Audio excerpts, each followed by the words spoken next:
बिस्मिल्लाहिर्रहमानिर्रहीम। अस्सलाम वालेकुम फ्रेंड्स, कैसे हैं आप लोग? उम्मीद करती हूँ खैरियत से होंगे। मैं आपकी होस्ट आमना cookingwithamna.com में आपको वेलकम करती हूँ। आज मैं आपके साथ बहुत ही मजेदार और डिफरेंट सी आलू की रेसिपी शेयर करूंगी। आज मैं आपको लाल आलू बनाने की रेसिपी बताऊंगी जो कि बहुत ही मजेदार और बहुत इजी और जल्दी बन जाते हैं। यकीनन आपको पसंद आएंगे। आप मेरी वीडियो को एंड तक देखिएगा और मेरी वीडियोस को लाइक करना ना भूलें। अगर अभी तक आप मेरे चैनल पे न्यू है तो मेरे चैनल को सब्सक्राइब कर लें और साथ लगे बेल आइकॉन को भी दबा लें ताकि मेरी आने वाली हर नई लेटेस्ट वीडियो की अपडेट्स आपको मिलती रहे। मेरी वीडियोस को लाइक करना ना भूलिए। इसको अपने फ्रेंड और फैमिली मेंबर्स के साथ जरूर शेयर करें। आइए चलते हैं आज की रेसिपी की जान। बिस्मिल्लाहिर्रहमानिर्रहीम। लाल आलू बनाने के लिए मैंने आलू लिए 3 अदर, उनको चकोर काट कर बॉईल कर लिया है। 1 चम्मच हमें लहसुन का पेस्ट चाहिए। 1 प्याली हमें इमली का पेस्ट चाहिए। ये हमें तेजपात चाहिए। थोड़ा सा गार्निशिंग के लिए हमें हरा धनिया चाहिए। 2 चम्मच हमें लाल मिर्च, कश्मीरी लाल मिर्च पाउडर चाहिए क्योंकि हम कलर देंगे तो इसके लिए ये कश्मीरी लाल मिर्च ही इस्तेमाल होती है। 1 चम्मच नमक हमें चाहिए। आधा चम्मच हमें चाट मसाला चाहिए। आधी चम्मच हमें जीरा पाउडर चाहिए और आधी चम्मच हमें हल्दी पाउडर चाहिए। कढ़ाई में मैंने घी डाला, इसके अंदर ये लहसुन का पेस्ट डाल देंगे।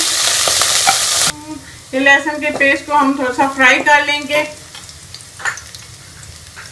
और इसी के साथ हम ये तेजपात इसे डाल देंगे और इसको भी फ्राई कर लेंगे। हमने इसको आंच को स्लो रखना है, ज़्यादा हाई नहीं करना और इसको हमने हल्का सा रोस्ट कर लेना है। और इसी के साथ ये मैं इमली का पल्प इसमें डाल दूंगी। इसके साथ इसमें ये सारे मसाले डाल दूंगी।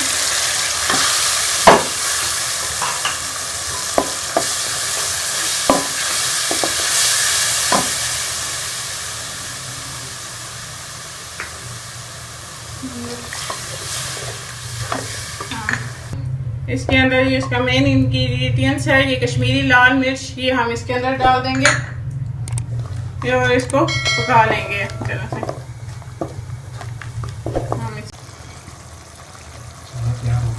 ये हमारा मसाला तैयार हो गया है। अब इसके अंदर ये बॉयल जो आलू किए थे ये इसके अंदर डाल के इसको मिक्स कर लेंगे और हम 1 से 2 मिनट इसको अच्छी तरह से पकाएंगे। ये हमारे भी है और बहुत ही मज़ेदार खट्टे और लाल आलू बनते हैं। आप इसे ज़रूर ट्राई कीजिएगा और कमेंट्स करके बताइएगा कि आपको मेरी ये रेसिपी कैसी लगी। मेरी वीडियोस को लाइक करना ना भूलिएगा। इसको अपने फ्रेंड और फैमिली मेम्बर्स के साथ ज़रूर शेयर करें। इसके अंदर हम थोड़ा सा हरा धनिया डाल देंगे। ये मैंने बहुत ही मज़ेदार और हम फ्लेम को बंद कर देंगे। अगर आप मेरे चैनल पे न्यू हैं और अभी तक आपने मेरे चैनल को सब्सक्राइब नहीं किया तो मेरे चैनल को सब्सक्राइब कर लें और साथ लगे बेल आइकॉन को भी दबा दें ताकि मेरे आने वाली हर नई लेटेस्ट वीडियो की अपडेट्स आपको मिलती रहें। फिर किसी नई रेसिपी के साथ आपसे मिलेंगे, तब तक के लिए अल्लाह हाफिज़।